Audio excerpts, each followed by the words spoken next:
प्रसन्नाङ्गरागं प्रभाकाञ्चनाङ्गं जगद्भीतिशौर्यं तुषाराद्रिधैर्यम् तृणीभूतहेतिं रणोद्यद्विभूतिं भजे वायुपुत्रं पवित्राप्तमित्रम् भजे पावनं भावनानित्यवासं भजे बालभानं प्रभाचारुभासं भजे चन्द्रिकाकुन्दमन्दारहासं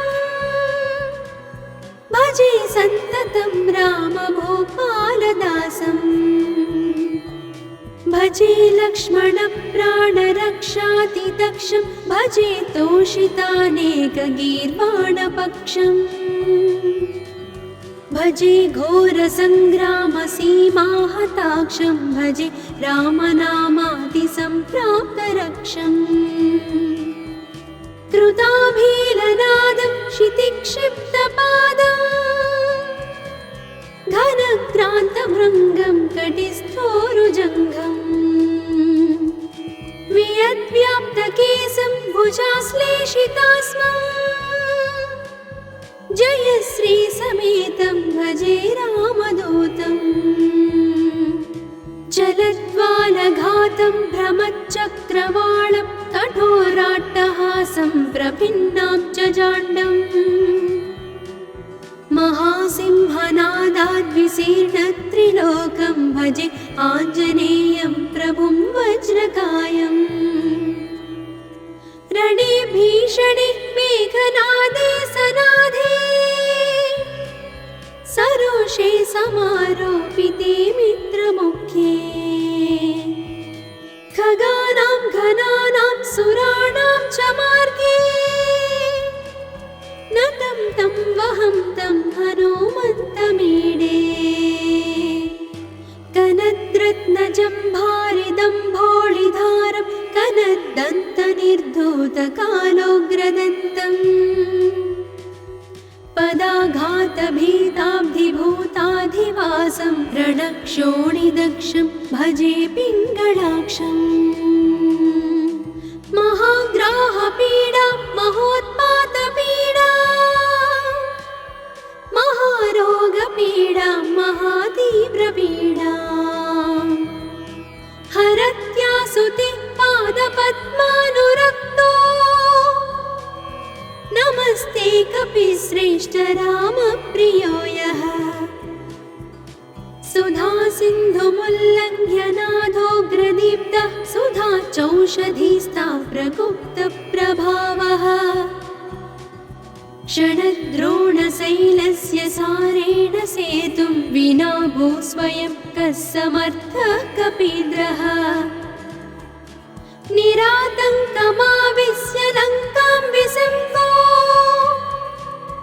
भवानेव सीतातिशोकापहारी समुद्रान्तरङ्गादिरौद्रं विनिद्रम् विलङ्घ्योरुजङ्घस्तुता मर्त्यसङ्घः रमानाधरामः क्षमानाधरामः अशोकेन शोकं विहाय प्रहर्षम् वनान्तर्घनं जीवनं दानवानं विपाट्य प्रहर्षात् हनूमान् त्वमेव जराभारतो भूरिपीडां शरीरे निराधारणारूढगाढप्रतापे भवत्पादभक्तिं भवद्भक्तिरक्तिं कुरु श्रीहनुमत्प्रभो मे दयाळो महायोगिनो ब्रह्मरुद्रादयो वा न जानन्ति तत्त्वं निजं राघवस्य कथं ज्ञायते मातृसे नित्यमेव प्रसीद प्रभो वानरेन्द्रो नमस्ते नमस्ते महासत्त्ववाहाय तुभ्यं नमस्ते महावज्रदेहाय तुभ्यं नमस्ते परिभूतसूर्याय तुभ्यम् नित्यकार्याय तुभ्यम् नमस्ते सदा ब्रह्मचर्याय तुभ्यं नमस्ते सदा वायुपुत्राय तुभ्यम् नमस्ते सदा पिङ्गळाक्षाय तुभ्यं नमस्ते सदा रामभक्ताय तुभ्यम् हनुमद्भुजङ्गप्रयातं प्रभाते प्रदोषेऽपि वाचाथ रात्रेऽपि मध्यः पठन्नस्नतोऽपि प्रमुक्ताघजालः सदा सर्वदा रामभक्तिं प्रयाति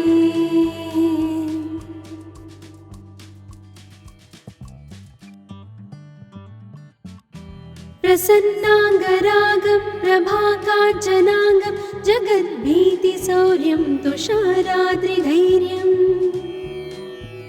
तृणीभूतहेतिं रणोद्यद्विभूतिं भजे वायुपुत्रं पवित्राप्तमित्रम् भजे पावनं भावनानित्यवासम् भजे बालभानं प्रभाचारुभासम् भजे चन्द्रिकाकुन्दमन्दारहासम् भजे सन्ततं रामभूपालदासम् भजे लक्ष्मणप्राणरक्षातिदक्षं भजे तोषितानेकगीर्वाणपक्षम् भजे घोरसङ्ग्रामसीमाहताक्षं भजे रामनामातिसम्प्राप्तरक्षम् कृताभीलनादं क्षितिक्षिप्तपादम् घनक्रान्तभृङ्गं कटिस्थोरुजङ्घम् वियद्व्याप्तकेशं भुजाश्लेषितास्मम् जयश्रीसमेतं भजे रामदूतम् चलद्वालघातं भ्रमच्चक्रवालं कठोराट्टहासं प्रभिन्नाब्जजाण्डम् महासिंहनादाद्विशीर्णत्रिलोकं भजे आञ्जनेयं प्रभुं वज्रकायम् रणे भीषणे मेघनादे सनाधे सरोषे समारोपिते मित्रमुख्ये खगानां घनानां सुराणां च मार्गे नतं तं वहं तं हनुमन्तमीडे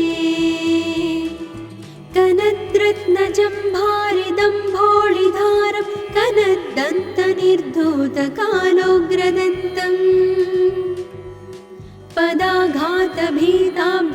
पदाघातभीताब्धिभूताधिवासं रणक्षोणिदक्षं भजे पिङ्गळाक्षम् महाग्राहपीडा महोत्पातपीडा महारोगपीडा महातीव्रपीडा हरत्यासुते पादपद्मानुरक्तो नमस्ते कपिश्रेष्ठ रामप्रियो यः सुधा सिन्धुमुल्लङ्घ्य नाथोग्रदीप्तः सुधा चौषधीस्ता प्रगुप्तप्रभावः षडद्रोणशैलस्य सारेण सेतुं विना भूस्वयं कः समर्थः कपीन्द्रः निरातङ्कमाविश्य लङ्कां विसङ्को भवानेव सीतातिशोकापहारी समुद्रान्तरङ्गादिरौद्रं विनिद्रम् विलङ्घ्योरुजङ्घस्तुता मर्त्यसङ्घः रमानाथ रामः क्षमानाथ रामः अशोकेन शोकं विहाय प्रहर्षम् वनान्तर्घनं जीवनं दानवानं विपाट्य प्रहर्षात् हनुमान् त्वमेव जराभारतो भूरिपीडां शरीरे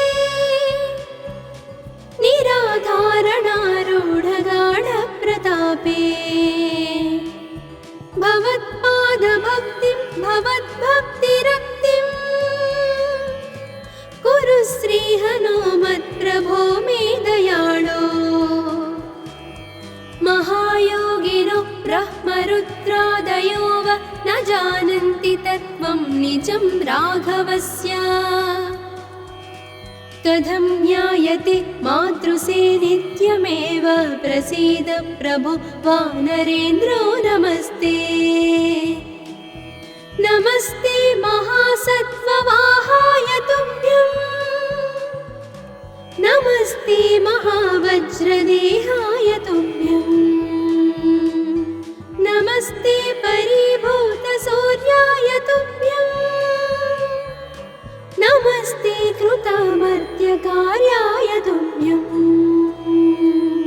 नमस्ते सदा ब्रह्मचर्याय तुभ्यं नमस्ते सदा वायुपुत्राय तुभ्यं नमस्ते सदा पिङ्गळाक्षाय तुभ्यं नमस्ते सदा रामभक्ताय तुभ्यं हनुमद्भुजङ्गप्रयातं प्रभाते प्रदोषेऽपि वाचार्थरात्रेऽपि मर्त्यः पठन्नस्नतोऽपि प्रमुक्ताघजालः सदा सर्वदा रामभक्तिं प्रयाति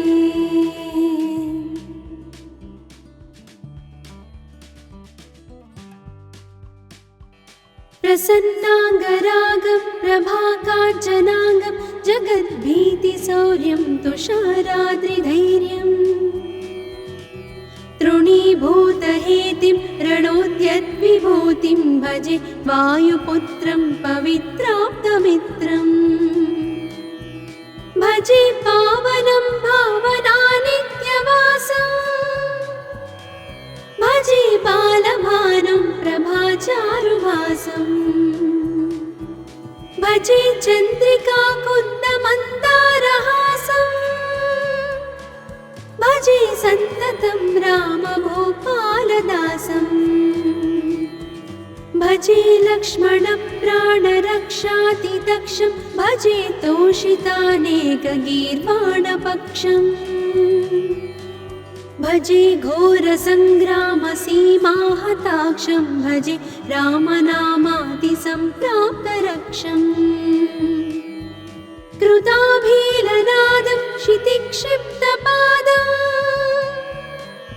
घनक्रान्तभृङ्गं कटिस्थोरुजङ्घम् वियद्व्याप्तकेशं भुजाश्लेषितास्मं जयश्रीसमेतं भजे रामदूतं जलद्वालघातं भ्रमच्चक्रवालं कठोराट्टहासं प्रभिन्नाब्जजाण्डम्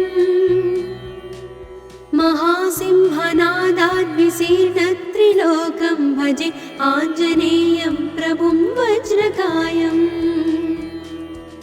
रणे भीषणे मेघनादे सनादे सरोषे समारोपिते मित्रमुख्ये खगानां घनानां सुराणां च मार्गे नतं तं वहं तं हनुमन्तमीडे कनद्रत्नजम्भारिदम्भोळिधारं कनद्दन्तनिर्धूतकालोग्रदन्तम् पदाघातभीताब्धिभूताधिवासं रणक्षोणिदक्षं भजे पिङ्गळाक्षम् महाग्राहपीडा महोत्पातपीडा महारोगपीडा महातीव्रपीडा हरत्यासुते पादपद्मानुरक्तो नमस्ते कपिश्रेष्ठ रामप्रियो यः सुधा सिन्धुमुल्लङ्घ्य नाथोग्रदीप्तः सुधा चौषधीस्ता प्रगुप्तप्रभावः षडद्रोणशैलस्य सारेण सेतुं विना भूस्वयं कः समर्थः कपीन्द्रः निरातङ्कमाविश्य लङ्कां विसङ्गो भवानेव सीता किशोकापहारी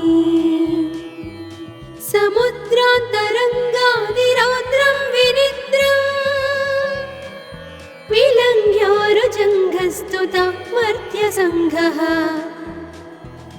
रमानाथ रामः क्षमानाथ रामः अशोकेन शोकं विहाय प्रहर्षम् वनान्तर्घनं जीवनं दानवानं विपाट्य प्रहर्षात् हनूमान् त्वमेव जराभारतो भूरिपीडां शरीरे निराधारणारूढगाढप्रतापे भवत्पादभक्तिं भवद्भक्तिरक्तिं कुरु श्रीहनुमत्प्रभो मे दयाळो महायोगिनो ब्रह्मरुद्रादयो वा न जानन्ति तत्त्वं निजं राघवस्य कथं ज्ञायते मातृसे नित्यमेव प्रसीद प्रभो वानरेन्द्रो नमस्ते नमस्ते महासत्त्ववाहाय तुभ्यं नमस्ते महावज्रदेहाय तुभ्यं नमस्ते परिभूतसूर्याय तुभ्यं नमस्ते कृतामर्त्यकार्याय तुभ्यं नमस्ते सदा ब्रह्मचर्याय तुभ्यं नमस्ते सदा वायुपुत्राय तुभ्यं नमस्ते सदा पिङ्गळाक्षाय तुभ्यं नमस्ते सदा रामभक्ताय तुभ्यं हनुमद्भुजङ्गप्रयातं प्रभाते प्रदोषेऽपि वाचार्थरात्रेऽपि मर्त्यः पठन्नस्नतोऽपि प्रमुक्ताघजालः सदा सर्वदा रामभक्तिं प्रयाति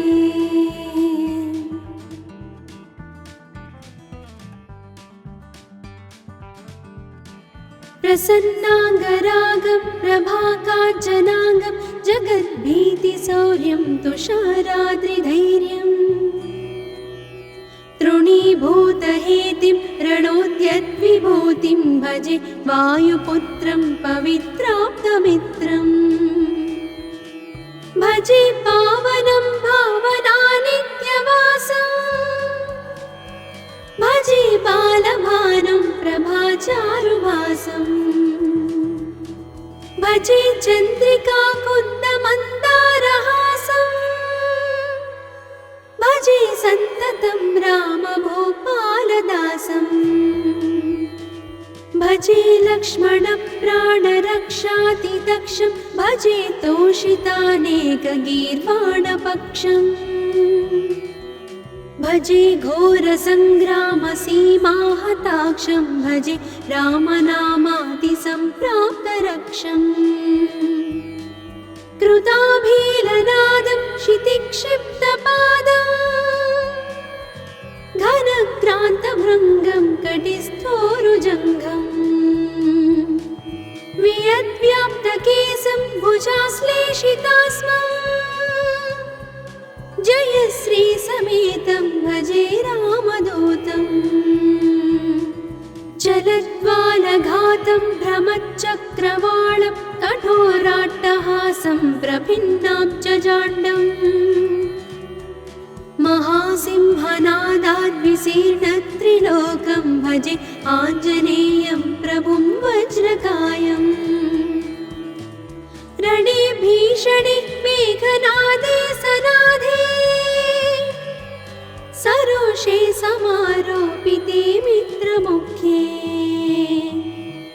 खगानां घनानां सुराणां च मार्गे नतं तं वहं तं हनुमन्तमीडे कनद्रत्नजम्भारिदम्भोळिधारं कनद्दन्तनिर्धूतकालोग्रदन्तम् पदाघातभीताब्धिभूताधिवासं रणक्षोणिदक्षं भजे पिङ्गळाक्षम् महाग्राहपीडा महोत्पातपीडा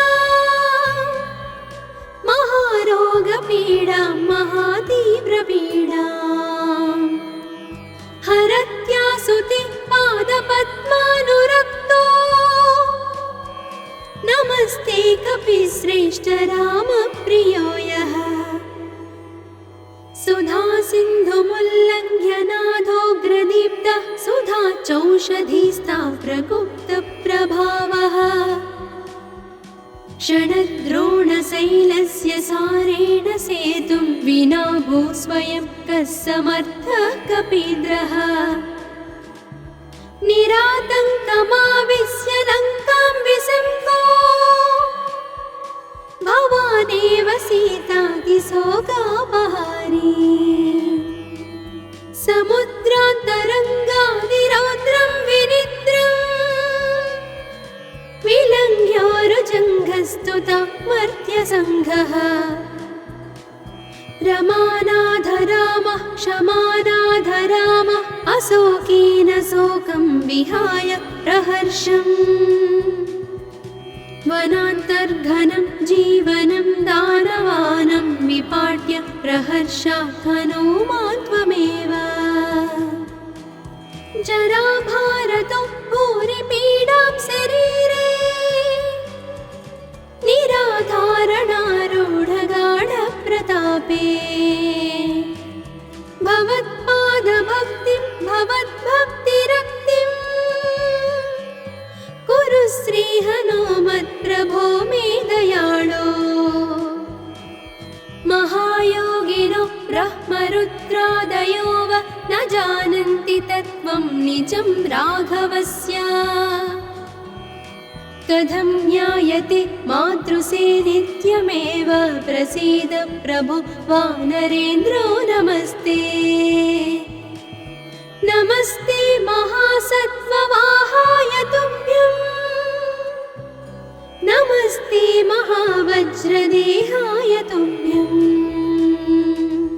नमस्ते परिभूतसूर्याय तुभ्यं नमस्ते कृतामर्त्यकार्याय तुभ्यं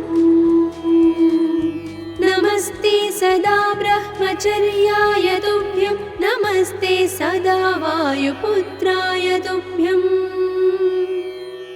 नमस्ते सदा पिङ्गळाक्षाय तुभ्यं नमस्ते सदा रामभक्ताय तुभ्यं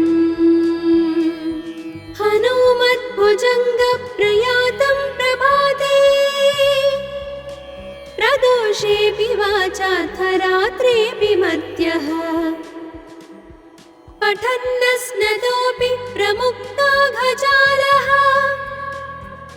सदा सर्वदा रामभक्तिं प्रयाति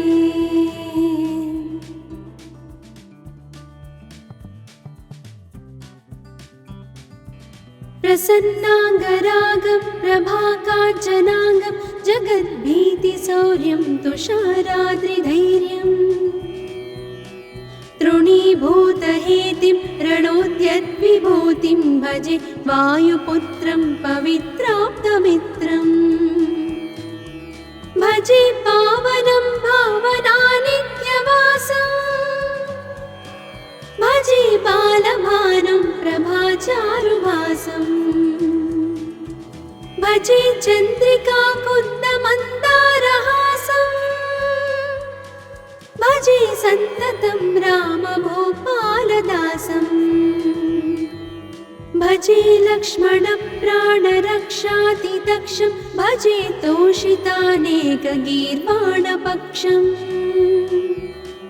भजे घोरसङ्ग्रामसीमाहताक्षं भजे रामनामादिसम्प्राप्तरक्षम्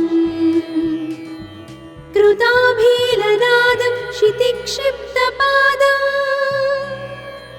घनक्रान्तभृङ्गं कटिस्थोरुजङ्घम् वियद्व्याप्तकेशं भुजाश्लेषितास्मम् जय श्री समेतं भजे रामदूतं जलद्वालघातं भ्रमच्चक्रवालं कठोराट्टहासं प्रभिन्नाब्जजाण्डम् महासिंहनादाद्विशीर्णत्रिलोकं भजे आञ्जनेयं प्रभुं वज्रकायम् रणे भीषणे मेघनादे सनाधे प्रदोषे समारोपिते मित्रमुख्ये खगानां घनानां सुराणां च मार्गे नतं तं वहं तं हनुमन्तमीडे कनद्रत्नजम्भारिदम्भोळिधारं कनद्दन्तनिर्धूतकालोग्रदन्तम् पदाघातभीताब्धिभूताधिवासं रणक्षोणिदक्षं भजे पिङ्गळाक्षम् महाग्राहपीडा महोत्पातपीडा महारोगपीडा महातीव्रपीडा हरत्यासुते पादपद्मानुरक्तो नमस्ते कपिश्रेष्ठ रामप्रियो यः सुधा सिन्धुमुल्लङ्घ्य नाथोग्रदीप्तः सुधा चौषधीस्ता प्रगुप्तप्रभावः षडद्रोणशैलस्य सारेण सेतुं विना भूस्वयं कः समर्थः कपीन्द्रः निरातङ्कमाविश्य लङ्कां विसङ्गो भवानेव सीतातिशोकापहारी समुद्रान्तरङ्गादिरौद्रं विनिद्रम् विलङ्घ्योरुजङ्घस्तुता मर्त्यसङ्घः रमानाथ रामः क्षमानाथ रामः अशोकेन शोकं विहाय प्रहर्षम् वनान्तर्घनं जीवनं दानवानं विपाट्य प्रहर्षात् हनुमान् त्वमेव जराभारतो भूरिपीडां शरीरे निराधारणारूढगाढप्रतापे भवत्पादभक्तिं भवद्भक्तिरक्तिं कुरु श्रीहनुमत्प्रभो मे दयाळो महायोगिनो ब्रह्मरुद्रादयो वा न जानन्ति तत्त्वं निजं राघवस्य कथं ज्ञायते मातृसे नित्यमेव प्रसीद प्रभो वानरेन्द्रो नमस्ते नमस्ते महासत्त्ववाहाय तुभ्यं नमस्ते महावज्रदेहाय तुभ्यं नमस्ते परिभूतसूर्याय तुभ्यं नमस्ते कृतामर्त्यकार्याय तुभ्यं नमस्ते सदा ब्रह्मचर्याय तुभ्यं नमस्ते सदा वायुपुत्राय तुभ्यं नमस्ते सदा पिङ्गळाक्षाय तुभ्यं नमस्ते सदा रामभक्ताय तुभ्यं हनुमद्भुजङ्गप्रयातं प्रभाते प्रदोषेऽपि वाचार्थरात्रेऽपि मर्त्यः पठन्नस्नतोऽपि प्रमुक्ताघजालः सदा सर्वदा रामभक्तिं प्रयाति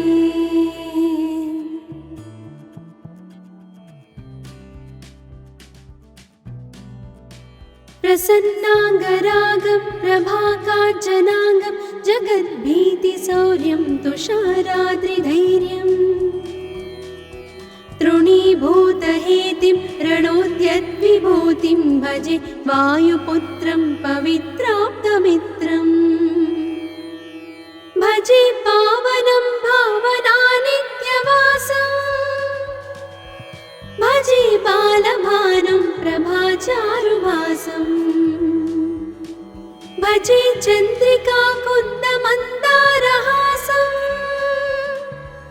भजे सन्ततं रामभूपालदासम् भजे लक्ष्मणप्राणरक्षातिदक्षं भजे तोषितानेकगीर्वाणपक्षम् भजे घोरसङ्ग्रामसीमाहताक्षं भजे रामनामादिसम्प्राप्तरक्षम् कृताभीलनादं क्षितिक्षिप्तपादम् घनक्रान्तभृङ्गं कटिस्थोरुजङ्घम् वियद्व्याप्तकेशं भुजाश्लेषितास्मम् जयश्रीसमेतं भजे रामदूतम् चलद्वालघातं भ्रमच्चक्रवालं कठोराट्टहासं प्रभिन्नाब्जजाण्डम् महासिंहनादाद्विशीर्णत्रिलोकं भजे आञ्जनेयं प्रभुं वज्रकायम् रणे भीषणे मेघनादे सनादे सरोषे समारोपिते मित्रमुख्ये खगानां घनानां सुराणां च मार्गे नतं तं वहं तं हनुमन्तमीडे कनद्रत्नजम्भारिदम्भोळिधारं कनद्दन्तनिर्धूतकालोग्रदन्तम् पदाघातभीताब्धिभूताधिवासं रणक्षोणिदक्षं भजे पिङ्गळाक्षम् महाग्राहपीडा महोत्पातपीडा महारोगपीडा महातीव्रपीडा हरत्यासुते पादपद्मानुरक्तो नमस्ते कपिश्रेष्ठ रामप्रियो यः सुधा सिन्धुमुल्लङ्घ्य नादोग्रदीप्तः सुधा चौषधीस्ता प्रगुप्तप्रभावः षडद्रोणशैलस्य सारेण सेतुं विना भूस्वयं कः समर्थः कपीन्द्रः निरातङ्कमाविश्य लङ्कां विसङ्गो भवानेव सीतातिशोकापहारी समुद्रान्तरङ्गादिरौद्रं विनिद्रम् विलङ्घ्योरुजङ्घस्तुता मर्त्यसङ्घः रमानाथ रामः क्षमानाथ रामः अशोकेन शोकं विहाय प्रहर्षम् वनान्तर्घनं जीवनं दानवानं विपाट्य प्रहर्षात् हनुमान् त्वमेव जराभारतो भूरिपीडां शरीरे निराधारणारूढगाढप्रतापे भवत्पादभक्तिं भवद्भक्तिरक्तिं कुरु श्रीहनुमत्प्रभो मे दयाळो महायोगिनो ब्रह्मरुद्रादयो वा न जानन्ति तत्त्वं निजं राघवस्य कथं ज्ञायते मातृसे नित्यमेव प्रसीद प्रभो वानरेन्द्रो नमस्ते नमस्ते महासत्त्ववाहाय तुभ्यं नमस्ते महावज्रदेहाय तुभ्यं नमस्ते परिभूतसूर्याय तुभ्यं नमस्ते कृतामर्त्यकार्याय तुभ्यं नमस्ते सदा ब्रह्मचर्याय तुभ्यं नमस्ते सदा वायुपुत्राय तुभ्यं नमस्ते सदा पिङ्गळाक्षाय तुभ्यं नमस्ते सदा रामभक्ताय तुभ्यं हनुमद्भुजङ्गप्रयातं प्रभाते प्रदोषेऽपि वाचार्थरात्रेऽपि मर्त्यः पठन्नस्नतोऽपि प्रमुक्ताघजालः सदा सर्वदा रामभक्तिं प्रयाति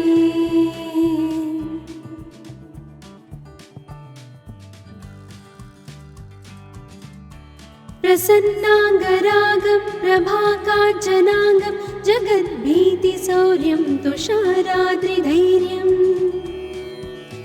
तृणीभूतहेतिं रणोद्यद्विभूतिं भजे वायुपुत्रं पवित्राप्तमित्रम् भजे पावनं भावनानित्यवासम् भजे बालभानुं प्रभाचारुभासम् भजे चन्द्रिकाकुन्दमन्दारहासम् भजे सन्ततं रामभूपालदासम् भजे लक्ष्मणप्राणरक्षातिदक्षं भजे तोषितानेकगीर्वाणपक्षम् भजे घोरसङ्ग्रामसीमाहताक्षं भजे रामनामातिसम्प्राप्तरक्षम् कृताभीलनादं क्षितिक्षिप्तपादम् घनक्रान्तभृङ्गं कटिस्थोरुजङ्घम्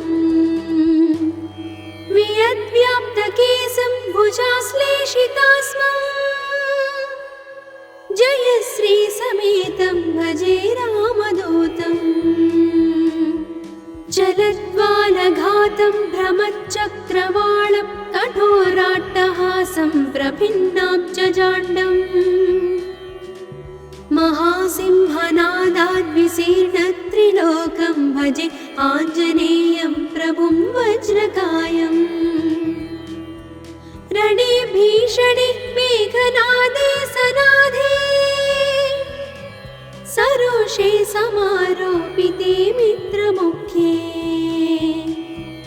खगानां घनानां सुराणां च मार्गे नतं तं वहं तं हनुमन्तमीडे कनद्रत्नजम्भारिदम्भोळिधारं कनद्दन्तनिर्धूतकालोग्रदन्तम् पदाघातभीताब्धिभूताधिवासं रणक्षोणिदक्षं भजे पिङ्गळाक्षम् महाग्राहपीडा महोत्पातपीडा महारोगपीडा महातीव्रपीडा हरत्यासुते पादपद्मानुरक्तो नमस्ते कपिश्रेष्ठ रामप्रियो यः सुधा सिन्धुमुल्लङ्घ्य नादोग्रदीप्तः सुधा चौषधीस्ता प्रगुप्तप्रभावः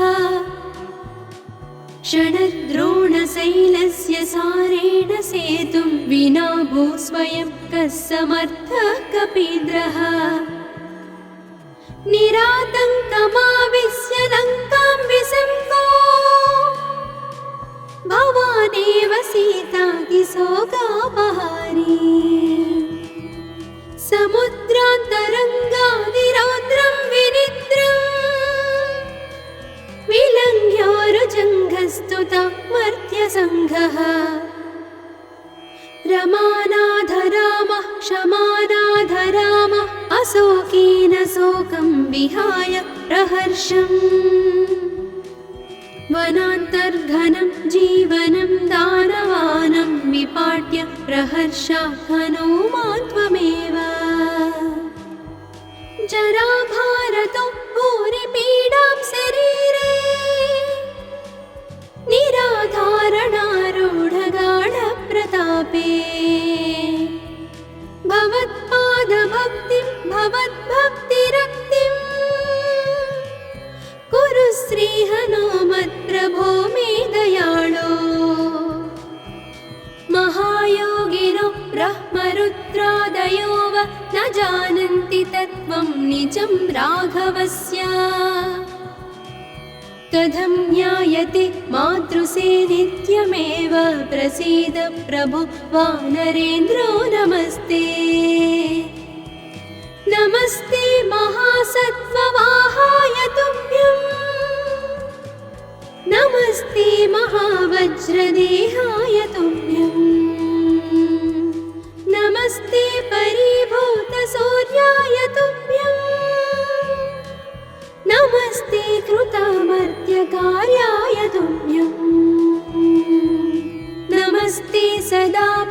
परिचर्याय तुभ्यं नमस्ते सदा वायुपुत्राय तुभ्यं नमस्ते सदा पिङ्गळाक्षाय तुभ्यं नमस्ते सदा रामभक्ताय तुभ्यं हनुमद्भुजङ्गप्रयातं प्रभाते प्रदोषेऽपि वाचार्थरात्रेऽपि मध्यः पठन्नस्नतोऽपि प्रमुक्ताघजालः सदा सर्वदा रामभक्तिं प्रयाति।